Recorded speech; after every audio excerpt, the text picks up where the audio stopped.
Once the beef is fully cooked, we're just gonna take it out of the pot. We're gonna add a little bit more of olive oil. Start with the garlic. We're gonna go with our onions as well.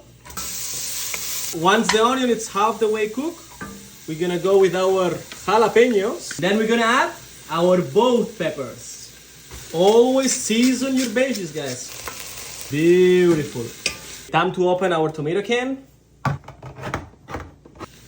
I got here some tomato paste. Beef goes in. Beef stocks goes in. We're gonna bring this to boil and let it simmer for about 45 minutes.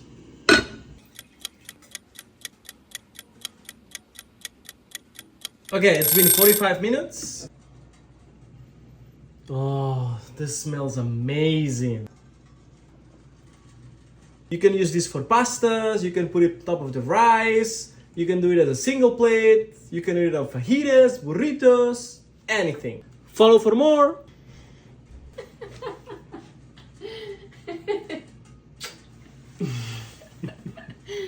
You're so bad.